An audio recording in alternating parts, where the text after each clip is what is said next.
There were people that tried to kill me twice, and they know it, and that's why I've got security. Today, I'm for the taking, Chair. And they made sure. And for me, Chair, let me say this as I conclude. Yeah, conclude. I'm prepared to die, Chair, for the truth. I am prepared to die for taking on the likes of Discovery, the likes of Bonitas, the likes of Gertnel and Associate, the likes of any other person in the interest of South Africans. This 50 billion that we talk about was going into those hands. Today it's sitting in the hands of South Africans, and I'm proud of it. There are those that we found in the RAF. People that used to get 1.2 billion a year. In fact, at the time, when we started this work, Michael Brolio said to me, the lowest amount I got was only 65 million a month. He used to get, Adams and Adams used to get 100 million a month. Those were called fixed allocations. How did they happen, Chair? There was an agreement with certain law firms. Big as they are, and people are going to say I'm making it about black and white. Check them. If they are white or black, go and check them, the top 20. They used to get 1.2 billion each and every year at the top, which is Adams and Adams. There are those that we found in the RAF. People that used to get 1.2 billion a year. In fact, at the time, when we started this work, Michael Brolio said to me, the lowest amount I got was only 65 million a month. He used to get, Adams and Adams used to get 100 million a month. Those were called fixed allocations. How did they happen, Chair? There was an agreement with certain law firms. Big as they are, and people are going to say I'm making it about black and white. Check them. If they are white or black, go and check them, the top 20. They used to get 1.2 billion each and every year at the top, which is Adams and Adams, Gertnel and Associates, Brolio and all the others. What did they do? They used to take that money, allocate it to their clients. We changed that. We said the oldest debt first. It doesn't matter whether you come from Makotlangu Incorporated at the corner, but the oldest debt first. At the time, which is going to explain the issue of Mr. Modiba, you'll see it. At the time, those law firms in the top 20 had probably 30 days. There were law firms that were sitting with 1,800 days of debt. So we came as finance people, we said we must stratify this debt. And I think Mr. Modiba was at the center of it, to stratify the debt. What did it do? We stopped payments to the ones that were 30 days, and we were saying all of them must come closer, and then we agreed on 180 days. We went to court, we asked for 45A to support that, to suspend certain court orders until 180 days. Hell broke loose. Because suddenly, these law firms that used to make a lot of money out of RAF did not make it. And we got on. As we get on, people just put the pressure, they piled the pressure, they piled the pressure. And they piled the pressure on the board chair. It's painful to watch this board made up of seasoned professionals. The chairperson of the audit committee is an actuary. Okay? There are doctors in here. They are serious people. So, decisions are taken. So, when did this sudden disconnect happen? And where people try to throw each other under the bus? And I want to settle, Chair, because I want to allow you guys to ask questions. When did this happen? So, somewhere in October, November last year, I pick up that certain law firms have hired a company called Communicate. And these law firms we're going to use, and I've said this in public, Chair, so I'm going to repeat it again. Certain professors, one of them being Henry Klopper, but other professors as well, to try and put this mounting campaign about Letsoalo and the fact that he must never see his way back into the RAF. And I pick it up, I raise it, and I know certain editors also met, but I know their names, and I told them, I said, well, sue me if you are saying all that. And I've been threatened with being sued, but I'm not worried, because, I mean, you must come under oath, and I've got that information.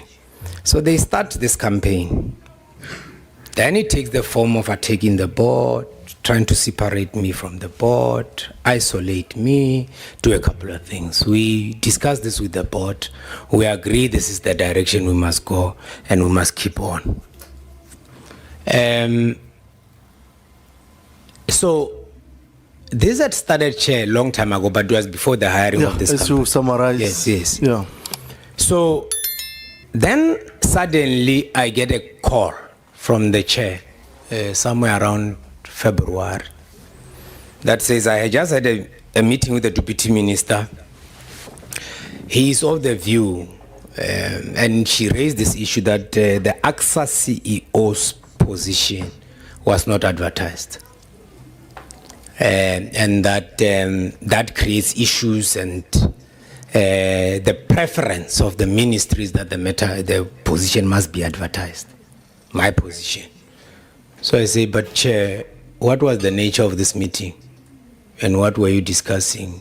And who called it? And what was the thing? But in any event, you are talking to me, I'm conflicted, because in my view, I still want to stand a chance whether you go to advertise or whatever the board decision would be. Then this apparently went to the board. Of course, when they discuss those matters, I recuse myself because I'm conflicted. But that's what it happened. So this instruction to go and advertise started long before. It goes to the board, and apparently it does not find favor. And how do I get to know about it is because then I'm asked to go and write a 360. This 360 comes as a decision of the ministry in August last year, I think. Yeah, in August last year, we were called, all of us, and we were told there is a thing called reappointment of CEO. And if there is a reappointment that is required, Chair. Yeah, by the way, there are CEOs there that have got, they are on their third term at the Department of Transport. And they said, if you want that, you must bring this and the 360. That's how I got. So my 360 ends on the 14th of May. I did my 360 on the 14th of May, meaning there was a decision to reappoint. So then what also happens in this space is that we are now pushed at Scopa. This thing, come. And there's an SIU thing. So we receive a letter. It's a strange letter that says there is some sort of interference, but it comes from the minister. There is some sort of interference. Please warn executives if they are. We say, "Lo, what is this now?" But it came after the meeting of the 25th of April, where I think it's in this very room where Scopa was, or whether it was online, but it was where the SIU had been saying things, disparaging things. And I had been engaging them, by the way, and that they are not allowed, they are not working according to this, and then this is what happens.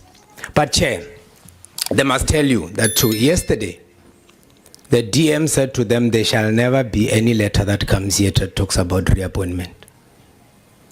He instructed the board. And yesterday they went and discussed also about the fact that they made a mistake by not adding this thing of the SIU in my letter. But they're saying this in front of executives. Of course they were going to tell me. So they are aware of this thing. So the pressure is coming from the ministry, Chair, led by the deputy minister. There's no question about it. He can say that. I'll tell him the number of letters. Every other week we receive a letter at the RAF.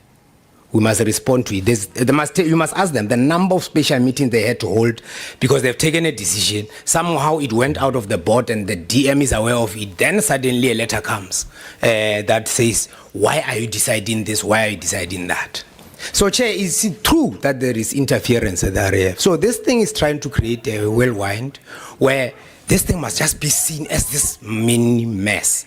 There is no state entity or any entity, Chair, that can perform consistently at the rate average 85% over 5 years that is in this mess. So there's no mess here. The difficulty, Chair, of the other members is that they can't raise their hands, they can't say it. I thought today they'll be given an opportunity, Chair. They must tell you what's happening in there. I'm happy that you'll go and to get the letter that comes from the audit committee. I'm sure it will raise issues. Lastly, Chair, they are just lies that are being told. It's not misrepresentation. So, one is that you are told I received my letter before they came here on the 3rd. No. I received my letter. Let's not say lies, let's say misleading information for our sake. Okay, Chair. Yeah, for the sake of our record. It's fine, Chair. Can I be allowed to use a fib? Is it a fib? No, just use misleading information. Okay. So, there's disinformation, misinformation, and all that. My letter I received on the 25th, 9:25. I was watching. As my suspension was there, everyone in South Africa was seeing it. My children are seeing it for the first time. I've not even spoken to them. There it is. My wife sees this. She calls me. What's going on? I'm like, love, I don't know. All right? The suspension of Mr. Modiba, the very same thing, Chair. All right? But, Chair, I want to touch on one aspect. I'm going to deal with that. But, yeah, as I conclude, because then there is a story about the 27th, the 28th. No, I was coming here. In fact, I can give you tapes of what the chair says. Apparently, this thing was about to be compassionate leave. She was supposed to talk to me as the chairperson, and suddenly this is a decision that is taken to place me on special leave. That was not a board decision, Chair. I can assure you. So now, every time these other board members raise issues, they are then muzzled. So I come here, I fly on the 27th at night. They know that I'm flying at a 9 o'clock flight. Then at 10 to 11 at night is then that I receive my... No one even says, check your email, nothing. As I'm preparing to come to Scopa at around 7, I wake up, I check. Oh, I see this thing. It's even telling me who's going to act on my behalf. Of course, I call the Part 2 and I say, Part 2, take over, and he's resisting. No, I can't go there without you. No, go, man. It's fine. Because the aim was that if I come here, then I'll be insubordinating. If I came here, Chair, I would be insubordinating the letter that placed me on an unlawful special leave. Okay, so I decided to stay in the hotel. I watched this whole drama at the hotel. I had the chair sitting here adding reasons for my special leave, which were not even in the letter. But then, fast track, the next day, Chair, they were, as I conclude, they were at all these things they are doing now, suspending this person, doing this, and ultimately they want to remove Part 2 as well. The aim was, they went there, the REMCO chairperson, the deputy chair and the chair went into RAF offices. Fortunately for us, someone was sitting next door and listened to everything they were saying. It was to suspend me, suspend Sefutle, suspend Mambi, Kumalo, remove Mpomanyasha back to her position, put Part 2 is malleable, they can do whatever they want to control him, and then appoint certain people. In that meeting, they were calling people that were below us. Come here, tell us about this. We want to appoint you in that position and all that. That's what they would be doing the next day after the 28th. I wrote them a letter on the 30th because they had said that my special conditions were going to be discussed by the 30th, and they didn't. And they did not bring it to the attention of the board. Notwithstanding the fact that they had told me. When I realized it, that Saturday on the 31st, I sent them a letter. And in it, they were saying a lot of other things. You'll see it in my papers, Chair. It's attached there. But, Chair, I'm sitting here. The chair has arrived here with her bodyguards. They've taken away my security. I flew alone.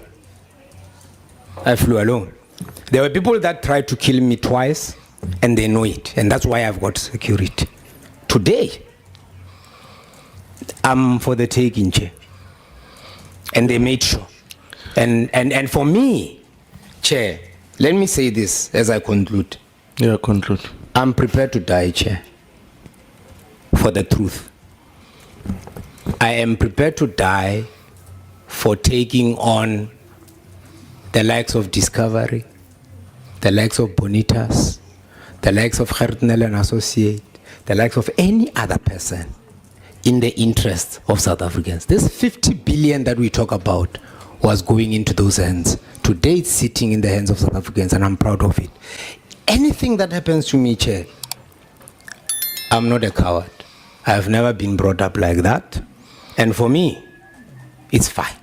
Thank you. Thanks, Chair. Thank you very much.